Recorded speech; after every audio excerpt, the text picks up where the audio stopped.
friends, welcome to my mini blog once again. যারা আমাকে চেনো তারা তো চেনোই, যারা চেনো না তাদেরকে বলি আমি পমিলি।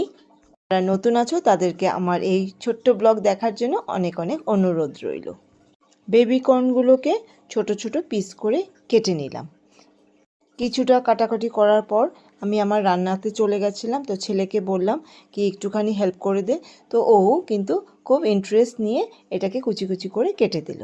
তারপরে এটাকে নুন জলের মধ্যে 10 মিনিটের জন্য বয়েল করলাম।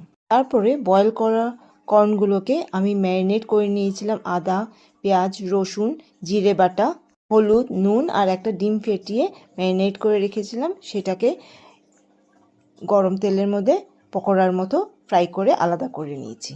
যে তেলটা কড়াইতে রয়ে গেছিলো সেই তেলের মধ্যে একটু গাজর, বিন, ক্যাপসিকাম সব একটুখানি সটে করে নিলাম। একটু পেঁয়াজ, আদা, রসুনও কিন্তু পেস্টগুলো এখানে সটে করে নিয়েছি গোটা গোটা করে। এখানে আমি 4 রকম সস অ্যাড করেছি, tomato sauce, chilli sauce, soya sauce আর ভিনিগার। 2 চামচ কর্নফ্লাওয়ার গুলে রেখেছিলাম, সেটাও কিন্তু ক্রিস্পি বেবি কর্নগুলোর মধ্যে অ্যাড করে সব একসাথে সটে করে নিয়েছি। ব্যাস হয়ে গেল রেডি ক্রিস্পি বেবি কর্ন। কি সকলে খেয়ে বলেছে খুব টেস্টি হয়েছে, আবার আরেকদিন বানাতে বলছে। ঠিক আছে, তো আজকের ব্লগটা আমি এখানেই শেষ করলাম। কেমন লাগলো প্লিজ কমেন্টস করে জানিয়ে। বাই।